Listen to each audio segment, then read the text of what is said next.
안녕하세요. 구약의 전체 메시지를 관통하는 시간, CBS 아카데미의 숲, 김근주 교수의 구약의 진실 9번째 시간입니다. 일상을 살면서 비슷한 일을 반복적으로 하게 되면 재충전의 시간이 필요할 때가 있습니다. 바로 그때 우리는 새로운 환경 속에서 자유를 갈망하게 되는데요. 꼭 공간을 벗어나지 않고서도 일상 탈출이 가능합니다. 우리는 지금부터 풍성함이 있는 구약 속으로 여행을 떠날 거거든요. 아마 이 시간이 여러분에게 분명히 재충전의 시간이 될 겁니다. 우리를 구약 속으로 여행시켜줄 안내자 모시겠습니다. 김근주 교수님 모셨습니다. 안녕하세요. 안녕하세요. 안녕하세요. 안녕하세요. 그리고 함께 여행 떠날 두 분을 모십니다. 우리 이현영 씨 그리고 새로운 학생이에요. 김원구 씨. 예, 반갑습니다. 개그맨 김원구입니다. 제가 비공식적으로 CBS 공채 일기 개그맨입니다. 예, 오늘부터 CBS의 아들로 안 시켜주시나요? 우리 원구 씨는 굉장히 공부를 열심히 하는 아주 열정적인 학구파 개그맨입니다. 그래서 우리 아카데미 숲 보시는 분들은 어머 이분은 뭐 수업을 몇 개를 듣는 거야 이렇게 생각하실 수도 있겠는데요. 오늘 이 수업 아마 굉장히 많은 거 배워가실 수 있을 겁니다. 예, 제가 학교 때도 이렇게 공부는 안 했는데 이거 강의가 너무 재밌어서 네. 오늘도 정말 재밌게 한번 들어보겠습니다. 네, 좋습니다. 교수님 우리 어떤 얘기 나눌까요 오늘? 우리 교회에서 자주 듣게 되는 소돔 고모라에 대해서 성경이 뭐라 말하는지 우리 한번 살펴보도록 하겠습니다. 네, 소돔과 고모라입니다. 김근주의 구약의 진실 9번째 시간 시작합니다.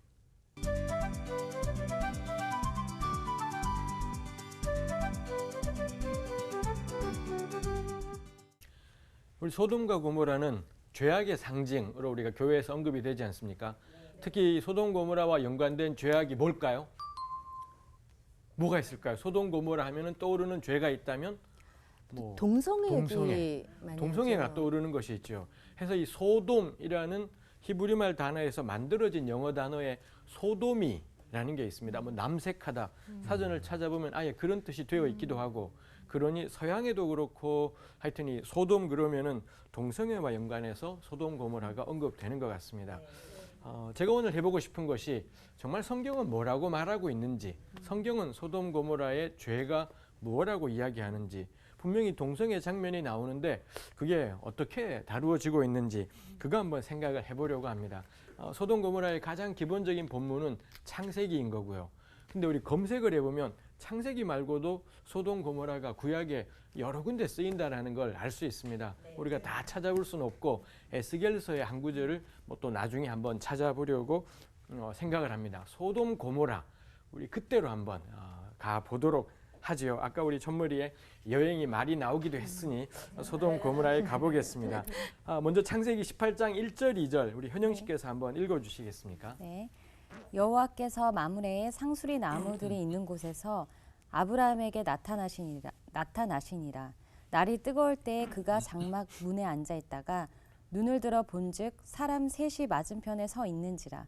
그가 그들을 보자 곧 장막 문에서 달려나가 영접하며 몸을 땅에 굽혀. 예, 감사합니다. 아브라함이 살던 곳에 나그네가 방문을 했고요. 그러자 아브라함이 어떤 태도를 취했느냐? 곧바로 달려나가더니 영접하며 몸을 굽혔다. 뭐 이렇게 성경이 이야기하지 않습니까? 이때 아브라함은 이 찾아왔던 사람들이 사실은 천사였습니다. 천사인 줄 알고 이런 걸까요? 모르고 이런 걸까요?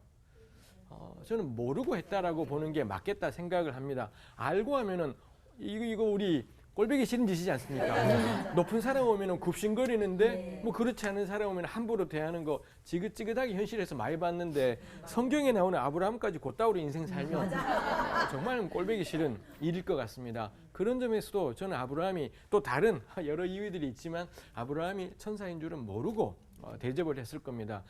오히려 아브라함에게 생각이 있었다면 모든 나그네는 하나님이 보낸 천사다.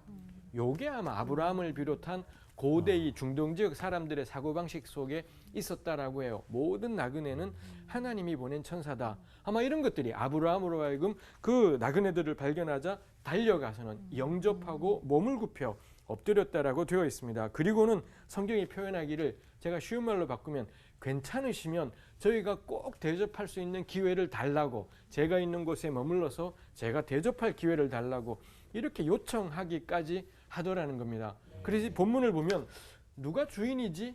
누가 손님인지가 헷갈릴 정도로 아브라함이 굉장히 극진히 대접을 하고 있는 것을 볼 수가 있습니다.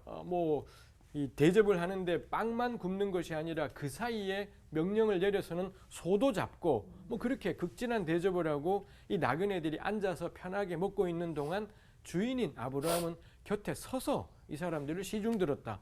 이런 구절들이 나오는 거죠. 진짜 이거 누가 딱 그 순간에 방문하면 누가 주인이지 누가 나그네인지를 정말 헷갈릴 것 같은 모습인 것 같다 싶은 거죠.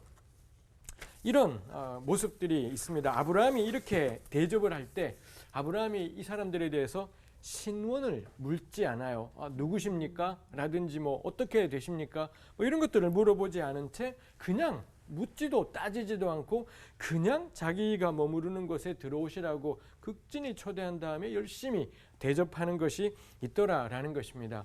우리 보통 왜 환대라 그러지 않습니까? 환대라고 할 때 이런 거야말로 환대이다 싶어요. 진짜 환대는 들어오라고 막 초대하는데 우리 사실 나그네일 때 쉽게 들어가기가 우리 자존심이라는 게 있어서 어렵지 않습니까? 근데 초대하는 쪽이 너무 극진히 대접을 하면 우리 그러지 않습니까? 난 바쁜데 가야 되는데 안 바빠요. 안 바쁘고 여기 들러서 정말 먹고도 싶어요. 근데 창피하잖아요. 근데 이 사람들이 극진히 막 꼭 와주시라고 저한테 꼭 섬길 기회를 달라고 이러면 참 번거롭게 시리 가있다 이렇게 되는 것이 있죠. 누가 주인인지 누가 손님인지 모르겠다라는 것인 거죠. 전 그게 환대이다 싶고요. 그래서 그 집에 들어가서 먹는데 애초에 이 집에 이 나그네들의 자리가 있기라도 했던 것처럼 그렇게 대접받는다라는 거죠. 이게 환대입니다. 환대가 어떤 학자가 연구를 하기를 환대하고 성원권, 겁나 어려운 말이지만 원래 그 자리에 자기 자리가 있었다. 이런 의미쯤이 되는 거죠. 원래 거기에 자기 자리가 있는 것처럼 내가 당연히 이 집의 식구이기라도 한 것처럼 그렇게 대접하는 게 환대라는 겁니다. 근데 그걸 누구한테 하느냐? 한 번도 본 적이 없는 이름도 모르고 성도 모르는 완전한 나그네에게 낯선 사람에게 그런 식의 환대들을 하더라이지요. 요즘 우리도 이 주민등록번호 묻지 않는 것이 일상이 되고 있기도 합니다. 아마 저는 그 방향도 있겠다 싶어요. 아브라함 역시 그렇게 대접하는 것이 있지요. 나그네를 환대하는 모습은 아브라함하고 연관이 되어 있는 롯에게서도 볼 수가 있습니다. 롯이 그때 소돔성에 살고 있었지 않습니까? 근데 롯도 역시 지켜보고 있다가 아마 롯이 소돔성의 입구에 있었겠다 싶어요. 그러고는 낯선 사람이 온다.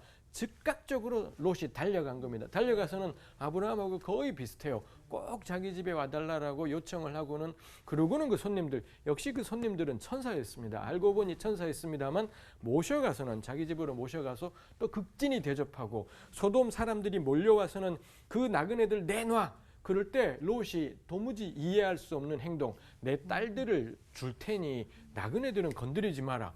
이런 이야기까지 해요. 이거 절대로 납득 안 돼요. 요따구로 하면 절대로 안 되는 겁니다. 성경에 이런 장면이 수만 개가 나와도 절대 따라해서는 안 돼요.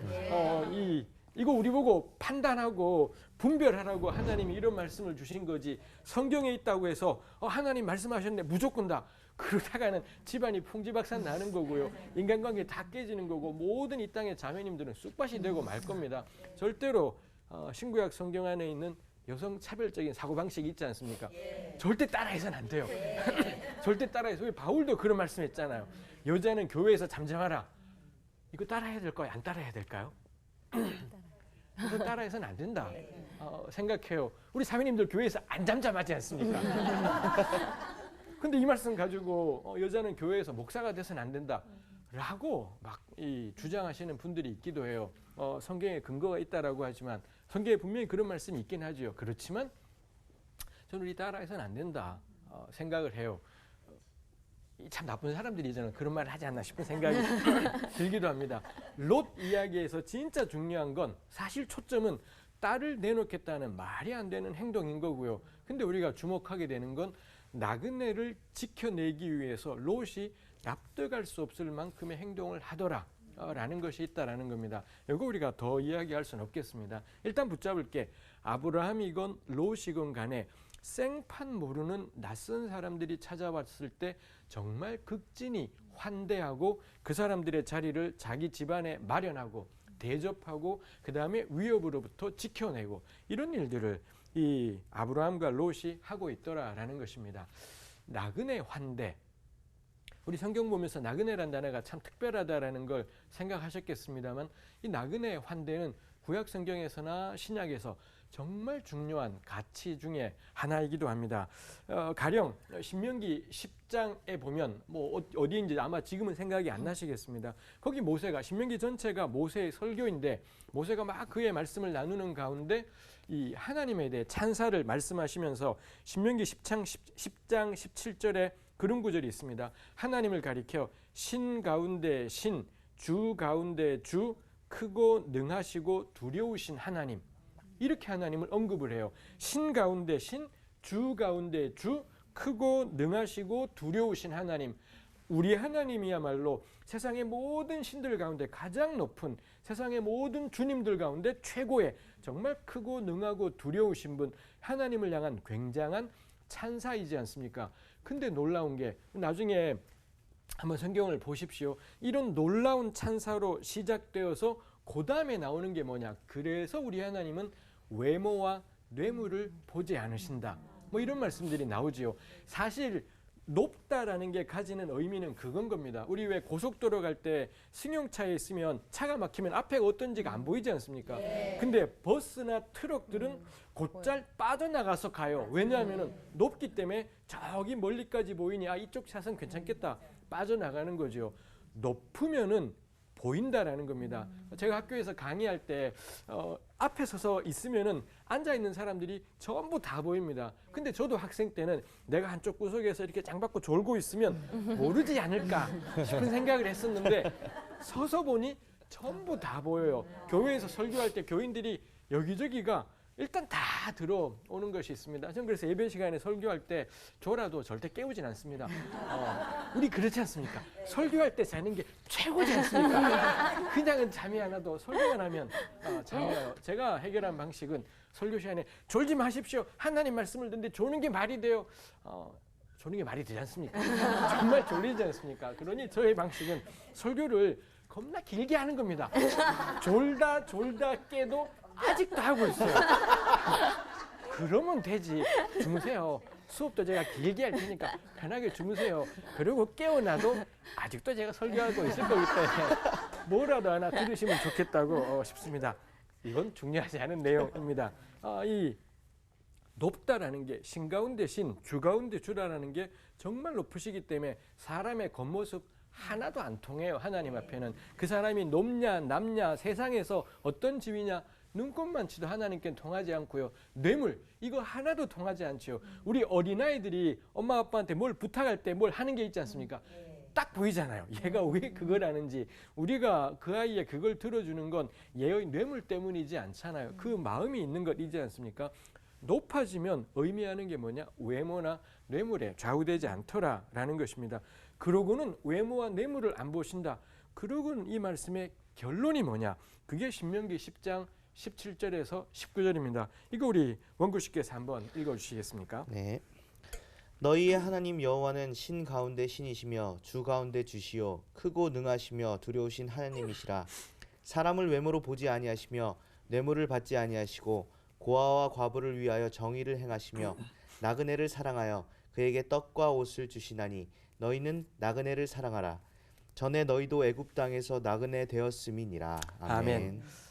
굉장하지 않습니까? 신 가운데 신, 주 가운데 주. 쉽게 말하면 하나님 겁나 높아요. 이지 않습니까? 근데 이 말씀이 뭘로 결론 이어지느냐? 그래서 외모와 뇌물이 안 통하고요. 그래서 나오는 게 뭐냐? 나그네 챙겨라. 나그네 사랑하라. 이런 말씀으로 나그네에게 하나님이 뭘 주십니까? 마음의 사랑. 그딴 거 주시지 않아요. 떡과 옷인 겁니다. 우리 교회는 떡과 옷을 우습게 생각하고 복음을 줄게요. 복음은 됐고요. 복음 됐지 않아요. 복음이 꼭 필요하지만 복음이 꼭 필요하지만 나그네에게 정말 필요한 게 떡과 옷이지 않습니까? 하나님이 그걸 주시는 게 있어요. 제가 이 구절을 보면서 크고 능하고 두려우신 하나님, 이 신중의 신, 이 멋진 말씀이 나그네 사랑으로 이어진다는 걸 생각할 때 답답해졌던 게 우리 교회에서 왜 요즘 교회들은 대부분 경배와 찬양이 있지 않습니까? 11시 예배에도 교회들이 이 경배를 할 때가 있습니다. 거기 가사 한마디로 말하면 하나님 높아요예요. 하나님 높아요, 강해요, 짱이에요, 전능해요. 뭐 어쩌라고. 그래서 어쩌라고. 하나님 높은데, 하나님 겁나 센데, 그래서 어쩌라고. 온통 가사가 하나님 높아요 밖에 없어요. 신명기는 그렇게 안 돼 있잖아요. 신명기는 하나님 겁나 높아. 그러니 고아, 과부, 나그네, 이 사회적인 약자들, 하나님이 아니면은 세상에서 짓밟히게 되는 사람들, 이 사람들을 지켜내는 분이 우리 하나님이시지 않습니까? 근데 제가 교회에서 부르는 이 경배와 찬양 가운데 단 한 줄도 고아, 과부, 나그네가 없어요. 이게 말이 돼요? 왜 우리 교회에서 저절로 이런 찬송 부르면 손 들게 되잖아요. 가끔은 일어서라고도 하지 않습니까? 오케이, 일어설 수 있고요. 손도 저절로 들게 돼요. 근데 왜 하나님 높아요 밖에 없나? 왜 맨날 하나님 세요, 하나님 강해요? 뭐 어쩌라고. 하나님 그렇게 강한데, 그렇게 센데 뭐 어쩌라고. 그래서 나그네를 사랑하라라는 이 말씀으로 이어지기. 생각하면 우리 이 찬송 부르면 희한하죠. 그냥 겁나 높아요 그러면 찬송만 하게 되는데요. 나그네가 가사에 있지 않습니까? 100이면 100, 손 내려와요. 올라가 있던 손이 내려오게 되고요. 생각을 하게 됩니다. 나그네를 사랑하라고? 나그네가 지금 누가 있는데? 지금 우리 시대, 우리 사는 대한민국 땅에, 서울 땅에 나그네가 누군데? 이 생각이 들기 시작하면 올라갔던 손들이 다 내려오고요. 감겼던 눈들이 다 뜨게 돼요. 생각을 하게 되니까요. 이게 전 옳다 생각해요. 근데 나그네 고아 이야기를 다 빼버리는 겁니다. 우리 사회에 고통받는 이웃들 문제를 다 빼버리는 겁니다. 100이면 100이에요. 눈 감게 되고요. 손 들게 돼요. 하나님을 향해 이 경배와 찬양의 마음이 넘쳐나게 되는 이런 일들이 있어요. 너무 좋은데 이상하다 싶은 거죠. 현실 이야기만 나오면, 이웃 이야기만 나오면 손이 내려오게 되고 눈도 떠지게 된다는 점에서 전 정말 도전하고 싶어요. 우리 찬양 사역자들이 꽤 있습니다. 찬양 사역 하시는 분들이 참 많이 있습니다. 왜 우리 찬양에 나그네가 없냐? 왜 우리 찬양에 고아는 없고, 왜 우리 찬양에 정의에 대해서, 이 땅의 이웃들을 위한 정의에 대해서 이런 가사들은 왜 우리 노래들은 담겨 있지 않고 온통 하나님 높아요 만을 부르고 있나 싶은 거죠. 가끔은 하나님 높아요라는 말 속에 하나님 거기만 계시라고. 이 땅의 노동자들의 문제에, 파견 근로자나 하청 근로자들의 문제에는 일체 개입하지 말고 높은 데 계시라고. 교회 첨탑에 겁나 높은 데 앉아 계시면 우리가 때마다 헌금 드리고 때마다 음식 드릴 테니 거기만 계시라고. 그러지 않을 겁니다. 제가 말을 비꼬면서 해서 그렇지 그러진 않겠습니다만 가끔은 이 막막한 마음들이 드는 것이 있습니다. 신 가운데 신, 주 가운데 주, 크고 능하시며 두려우신 하나님은 고아와 과부를 사랑하시고 나그네를 위해서 떡과 옷을 주시는 분이지요. 그리고 이 말씀에 유일한 권면, 그러니 너네 뭐뭐 해라. 유일한 권면이 뭐냐? 나그네를 사랑하라 라고 되어 있습니다. 그러니 하나님의 높음을 묵상할 때마다 우리가 고민하게 되는 게 우리 시대의 나그네는 누구인 거지? 이 고민이 되는 것이 있죠. 구약만이지 않습니다. 신약에도 그러합니다. 우리 히브리서 13장 1절부터 3절 우리 용신씨께서 한번 읽어주시겠어요? 네. 형제 사랑하기를 계속하고 손님 대접하기를 잊지 말라. 이로써 부지 중에 천사들을 대접한 이들이 있었느니라. 너희도 함께 갇힌 것 같이 너희 갇힌 자를 생각하고 너희도 몸을 가졌은즉 학대받는 자를 생각하라. 아멘. 여기 부지 중에 천사들을 대접한 이가 아브라함하고 롯을 가리키는 그런 말씀인 거겠죠. 너도 갇힌 것처럼 감옥에 갇힌 사람 생각하고 너도 학대받는 자인 것처럼 학대받는 사람 생각해라. 우리 지난번에 나누었습니다만 이게 성경이 말하는 공의, 이 째다카라고 우리 히브리 말 됐지 않습니까? 그 단어의 의미죠. 그 사람의 고통이 내 고통이 되고 그 사람의 기쁨이 내 기쁨이 되고 뭐 이런 말씀이다라고 하겠습니다. 해서 우리 나그네가 얼마나 중요한, 나그네 환대가 얼마나 중요한 주제인지를 보았던 거고요. 아브라함과 롯은 이 점에서 아주 특별했구나라는 걸 발견할 수가 있습니다. 소돔은 뭐가 다른 걸까요? 소돔 사람들의 가장 달라지는 점은 나그네를 어떻게 대하는가였다라는 겁니다. 이 소돔 성에 나그네가 들어갔고 롯이 자기 집에 모셔갔지 않습니까? 그러자 그날 밤에 소돔 사람들이 전부 몰려오지 않습니까? 몰려와서는 롯의 문을 두드리면서 말하는 겁니다. 당신 집에 들어온 그 나그네들을 내놓으라고. 우리가 그 사람들을 상관하리라. 우리 개역 개정판 성경이 상관하리라라고 번역했습니다. 여기 상관하다라고 번역된 히브리 말 단어가 알다라는 동사입니다. 알다 동사. 우리 지난주에도 했지 않습니까? 창세기 4장 1절에 아담이 하와를 알았더니 가인을 낳았더라. 이 남녀의 이 성관계에 대해서 이 알다 동사를 쓴다라는 거죠. 해서 히브리 말의 이 알다 동사가 그냥 지적인 게 아니라 굉장히 깊은, 남녀가 서로를 알게 되면 정말 그렇죠. 우리 부부 결혼을 하게 돼서 정말 부부가 되면 이런 관계들을 맺게 되고 정말 다 알게 되는 것 이지 않습니까? 그 단어가 쓰여 있죠. 소돔 사람들이 와서는 우리가 알아야 되겠다.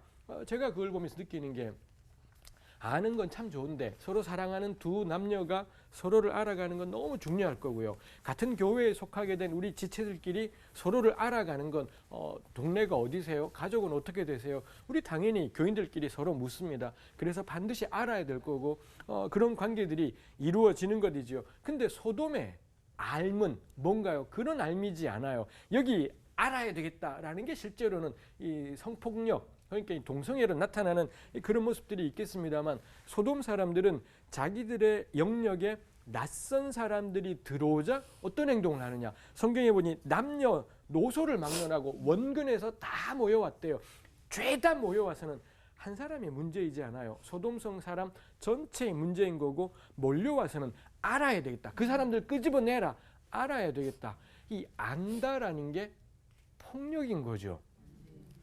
영어 성경이든 개역이든 이걸 상관하리라 성적인 표현으로 번역한 게 틀린 번역이 아닌 아주 타당한 번역이겠습니다만, 곰곰이 따져보면 이 안다라는 게 이렇게 폭력적이구나 싶은 거죠. 소돔은 제가 정리를 해보자면 자기네 식으로 알아야 되겠다라는 겁니다. 낯선 것이 들어오니 못 참겠다라는 거죠. 알아야 되겠다 라고 이렇게 이야기하는 겁니다. 이 소수의 비주류인 나그네들을 자기들의 방식으로, 자기들의 존재와 사고방식으로 맞춰버리려는 것.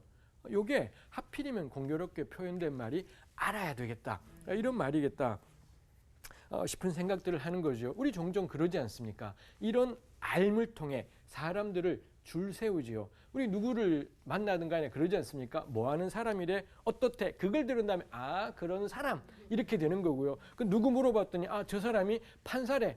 그래? 달라져요. 누구를 물어보았더니 노동자래. 그렇구나. 이렇게 되는 거고요. 알미 폭력적이지 않습니까? 알아서는 저절로 우리가 되는 게 줄을 딱 짚고요. 이 사람은 이런 정도로 대하면 되고요. 이 사람은 이만큼을 대해야 되는 거고, 확 달라지는 것이 있더라라는 겁니다. 하나님은 높은 데 계시기 때문에 사람의 외모가 아무 상관도 없어요. 그 사람이 대통령이든 아니면 공장의 노동자이건 하나님께는 눈곱만 치도 이 상관이 없는 사실이지 않습니까? 근데 사람은 안 그래요. 사람은 아는 걸 통해서 줄을 만들어버리고 칸을 나누어버리고 어떻게 대할지조차도 다 바꿔버리는 것들이 있더라 싶은 생각들을 하는 것입니다. 그 점에서 안다라는 게 저는 폭력이지 않을까 싶은 생각이 있지요. 요즘 우리가 어지간해서는 주민등록번호를 묻지 않습니다. 저는 그게 옳다라고 생각을 해요. 제가 여기까지 이야기하는 게, 안다라는 게 서로 동의된 관계, 부부가 같이 살기로 했는데 하나도 몰라요. 그건 안 되겠지요. 자기가 뭘 좋아하고 뭘 안 맞는지 반드시 사랑하는 사이에는 끊임없는 대화를 통해 서로를 노출하고 드러내는 게 필요할 겁니다. 근데 이런 동의도 없이 나의 정보를 알아야 되겠다라고 가져가고 누군가에 대해서 저 사람 누구냐를 뒷조사를 해서 다 알아보고 이건 폭력이겠다. 어쩌면 소돔의 죄악은 여기에 있는 것이다라고 생각해야 되지 않을까 싶은 것입니다. 자기네끼리 겁나 친한 곳에 낯선 누군가가 들어왔을 때 결국 그 낯선 것을 견디지를 못한 채, 낯섦은 낯섦대로 존중돼야 되는 거죠. 근데 그걸 알아야 되겠다라고 해서는 이런 일들이 생겼더라 싶은 것이 있습니다. 그럼 소돔의 죄에 대해서 실제로 다른 성경책에서는 뭐라고 말을 하고 있는가를 보니 에스겔서에 언급이 있었습니다. 에스겔 16장 49절 50절에 언급이 있습니다. 우리 들으시면서 소돔의 죄가 뭔지, 정말 동성애인지 한번 우리 귀 기울여 볼 필요가 있겠습니다. 현영 씨께서 읽어주시죠. 네. 내 아우 소돔의 죄악은 이러하니 그와 그의 딸들에게 교만함과 음식물의 풍족함과 태평함이 있으며 또 그가 가난하고 궁핍한 자를 도와주지 아니하며 거만하여 가증한 일을 내 앞에서 행하였음이라. 그러므로 내가 보고 곧 그들을 없이 하였느니라. 아멘. 소돔에 대해서 하나님이 보시고는 없애버렸다라고 하는 걸 볼 때 창세기 사건을 가리키는 것 같습니다. 여기 문제가 뭔가요? 그들에게 교만함이 있었고 음식물의 풍족함과 태평함이 있었대요. 소돔이 겁나 잘 나갔다라는 겁니다. 경제적으로도 풍성했고 풍요로웠고 그러다 보니 사회 전반적인 분위기가 교만할 수도 있겠죠. 뭐 잘 나가다 보니 그랬을 거고요. 이거 자체가 문제이진 않습니다. 진짜 문제는 그가 가난하고 궁핍한 자를 도와주지 않았다. 성경에는 안 나와요. 유일하게 나오는 게 거기 찾아온 나그네 짓밟기 이거 나왔던 거지 않습니까? 그 다음에 하나님이 애초에 소돔에 이 천사들을 보낸 까닭이 부르짖음이 자꾸 들려왔다 뭐 이런 것이 있었습니다만 요걸 보건대 이 가난하고 궁핍한 자를 도와주지 않은 것 이게 소돔의 죄악이다라고 에스겔서에서는 명백하게 이야기를 하고 있더라라는 겁니다. 아마 그 뒤에 있는 거만하여 가증한 일을 행했다. 요게 아마 동성애, 상관하리라 라고 하면서 동성애하겠다라고 설쳤던 요걸 가리키는 것 같습니다. 문제는 이건 결과인 거죠. 진짜 문제는 뭔가요? 자기네들이 겁나 경제적으로 풍요롭고 태평하고 쾌적한데 자기네끼리 너무 익숙한 동네 낯선 존재들이 가난뱅이 낯선 존재가 들어온 겁니다. 요게 못마땅한 거예요. 요게 못마땅해서는 이 가난한 소수, 가난하고 궁핍한 사람들을 짓밟아 버리는데 짓밟는데 겉으로 드러난 수단이 뭐였냐? 동성애이더라는 거죠. 그걸 보건대 이 소돔 사람들이 동성애가 있었던 것 같습니다. 남자 여기 몰려온 사람은 전부 남자들이에요. 일단 자매들 관계는 구약 성경에는 자매들의 동성애에 대해서는 일체 언급조차도 없고요. 일단 엄밀하게 따지면 구약이 이야기하는 동성애는 동성애 행동을 문제시하고 있습니다. 남자의 실제로 성행위 자체 요게 문제가 되고 여자는 아예 언급도 없고 동성애라는 성적 지향 내가 태어날 때부터 난 남자인데 남자들에게 마음이 끌려 이거에 대해서 성경은 이런 방구도 언급한 것조차도 없습니다. 성경이 일단 문제가 되는 건 동성애라는 구체적인 행동이고 그것도 남자였던 거겠습니다만 소돔을 그래서 예를 들어서 딱 들여다보게 되니 동성애는 마지막 결론인 거고요. 이미 하나님이 진짜 못마땅해하고 열받아 하시는 건 뭐냐? 자기네들이 겁나 풍족하면서 가난한 사람 짓밟기 였다라는 것입니다. 그러니 소돔의 죄의 본질은 뭐겠습니까? 동성애냐? 아니겠다라는 거죠. 만일 소돔 사람들에게 너네 동성애하면 전부 죽여버리겠어. 그러면 소돔이 괜찮은 도시가 될까요? 안 그럴 겁니다.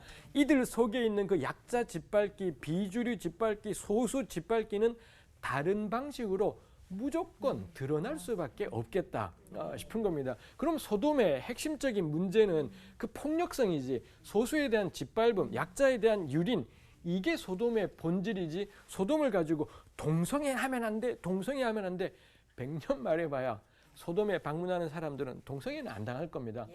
계속 죽을 겁니다. 이 사람들에서 계속 죽임당하는데 만일 여기 교회가 있다면 말입니다. 우린 동성애는 하나님이 안 된다고 하셨으니 동성애는 절대 못하게 할 거야. 아무 쓸데없는 교회죠. 동성애는 막아낼지 모르겠는데 소돔 사람들이 소돔에 찾아온 가난한 나그네들이 수도 없이 죽어가는 것에 대해 교회는 찍소리도 하지 않은 채 우리는 동성애와 온 힘 다해 싸울 거야.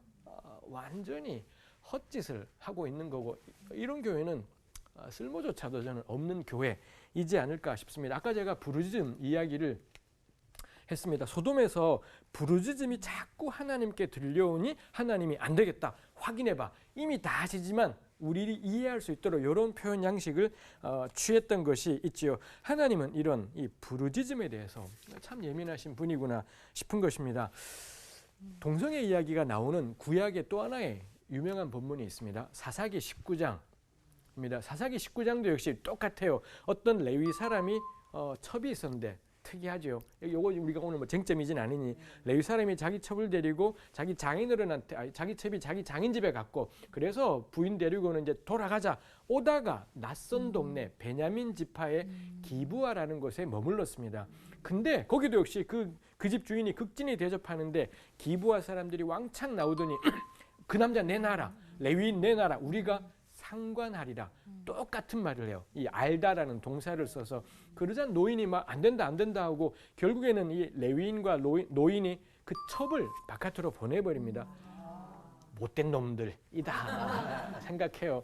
이게 못된 놈들 같아요. 그러자 이 기브아 사람들이 이 여인을 밤새도록 능욕을 하고 새벽녘에 풀어 주었고요. 이 여인이 그 집 앞에 들어가서는 엎어져서 죽었습니다. 그러자 레위인이 이 자기 첩에 자기 부인의 시체를 12조각을 내 가지고서는 이스라엘 12지파에게 보내고 이게 말이 되냐 해서는 나머지 지파들이 전부 몰려와서는 베냐민 지파랑 전쟁을 벌이기 전에 이 나쁜 짓 한 그 기브아의 양아치들을 내놔라. 그랬더니 베냐민 지파가 절대 못 내놓겠다. 그럼 전쟁이다 해서 베냐민 지파가 거의 괴멸되기까지 뭐 이런 전쟁이 벌어진 것이 있습니다. 여기서도 관건은 뭔가요? 창세기 19장이랑 똑같지 않습니까? 낯선 사람이 자기 동네에 들어오자 기브아 사람들이 한 일이 뭔가요? 그 낯선 소수 짓밟아 버리겠다라는 거고 이 양아치들이 동성애자냐? 그렇지도 않았어요. 여인을 꺼내놓았더니 밤새도록 유린하고는 죽게까지 만들었지 않습니까? 그러니 이 사건의 본질은 절대 동성애이지 않아요. 욕망인 거죠.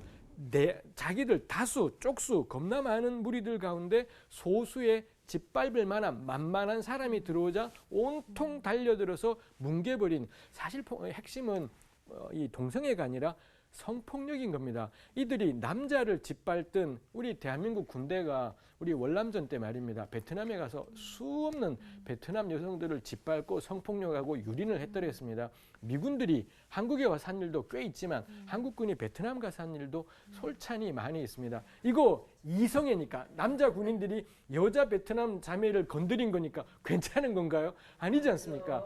그 사건이든 창세기 19장이든 사사기 19장이든 핵심은 동성애가 아니라 성폭행인 겁니다. 상대방이 동의하지 않는데 그를 짓밟고 유린해버린 이 폭력, 이게 관건이지 창세기 19장, 사사기 19장 가지고 하나님이 동성애를 금지하셨다. 눈꼽만치도 동의되지 않는 이야기다 생각을 해. 하나님이 진짜 금지하신 건 뭔가요? 폭력입니다. 약자라고 해서 짓밟지 마라. 우리 동네에 가난한 사람이 왔을 때 그 사람 유린하지 마라. 전 그게 성경이 의미하는 바이겠다 싶은 거죠. 이게 창세기 19장입니다. 근데 그 바로 앞에 있는 게 18장이고 20장에 다시 아브라함 이야기가 나와요. 즉 아브라함 이야기가 19장을 둘러싸고 있는 겁니다. 창세기 18장 19절이 우리 지난주에 보았던 하나님께서 아브라함을 부르신 까닭이 뭐냐? 정의와 공의를 행하는 삶이었지 않습니까? 정의와 공의를 행하는 삶의 정반대에 있는 게 뭐냐? 소돔에서 저질러진 행동이다 라는 것이 있습니다. 오늘 강의 마무리하려고 합니다. 교회의 사명은 뭘까요? 동성애 반대이지 않습니다. 폭력 반대, 모든 형태의 폭력에 대해서 반대하는 것. 다수의 주류 세력들이 소수 의견을 가진 사람들을 짓밟고 박살내고 초토화시키고 교회가 이 땅에 존재한다면 이런 일은 일어나서는 안 된다라는 것. 그때 이 핍박받는 소수, 눌림받고 유린당하는 소수를 어떻게든 지켜내는 것. 전 그게 교회의 사명이다 싶은 것이 있습니다. 오늘 제가 동성애 문제를 얼핏 이야기했지만 이게 뭐 전부이지는 않겠습니다. 전 근데 교회가 동성애 반대에 몰두하기보다는 훨씬 더 지금 한국 사회 내에 이런 식의 폭력들이 너무 많지 않습니까? 이게 전 교회의 전쟁터요. 교회가 정말 기도하고 나갈 만한 곳이지 않을까 싶은 생각을 하게 됩니다. 해서 소돔 고모라는 동성애 때문에 망하지 않았습니다. 가난한 자를 짓밟은 폭력이 여기를 망하게 했다라고 우리가 생각을 할 수 있을 것 같아요. 여기까지 하려고 합니다. 오늘 첫 시간 어떻게 들으셨어요? 예, 저는 이제 지금 강의를 들으면서 진짜 성경책을 보면서 저희가 이제 겉핥기식으로 이제 어떤 제가 생각하는 것에 집중적으로 생각하는 경우들이 많은데 진짜 하나님께서 하고 싶은 말을 알아채는 게 중요하다는 생각을 했어요. 이 말씀을 보고 진짜 하나님이 하고 싶으신 말은 이 말인데 제가 또 다르게 해석을 하고 있었던 건 아닌지 또 다른 강의를 또 한번 들으면서 예, 한번 또 알아보도록 하겠습니다. 네. 현영 씨는요? 네. 저는 제 주변에 그 나그네가 누구일까를 좀 한 번 더 생각하게 된 것 같고요. 그냥 너무 멀리가 아닌 지금 제가 좀 도움을 줄 수 있는 그렇죠. 그들에게 내가 어떤 마음으로 또 도움을 줘야 되는지를 좀 구체적으로 알 수 있었던 시간인 것 같아요. 제가 이 강의의 나그네니까요. 저는 잘해주세요. 그러네요. 네. 네, 지난 시간에 우리 뭐 째닦아 얘기하면서 정의로운 거 얘기했잖아요. 그때 우리가 서로의 마음을 나누는 거 그리고 공감하는 거 이게 참 정의롭고 의롭다라고 하나님께서 하셨다고. 그런데 우리가 또 마음을 나누는데 우리랑 비슷한 사람, 예, 그리고 나눌 만한 사람을 골라서 나누는 건 아닌가 하는 생각도 들었어요. 정말 그 마음을 내보이기 힘든 사람들이 많이 있을 수 있다. 낯설은 사람, 그리고 약한 사람, 힘없는 사람, 병든 사람. 이분들의 마음을 같이 나누는 게 진짜 의롭다 하실 것 같다라는 생각이 들고, 정말 여러 가지 우리가 알게 모르게 저지르는 또 힘의 폭력은 없었는가 되돌아보게 됩니다. 소돔과 고모라에 대해서 우리가 생각하지 못했던 어떤 진실들을 살펴보는 시간이었어요. 우리 다음은 어떤 얘기 나누나요? 다음은 요셉에 대해서 한번 요셉 우리 참 잘 알고 있는 거지만 한번 요셉의 진실에 대해서 생각해 보겠습니다. 다음 주도 기대해 주시기 바랍니다. 오늘 수업은 여기까지입니다. 고맙습니다. 수고하셨습니다. 고생하셨습니다.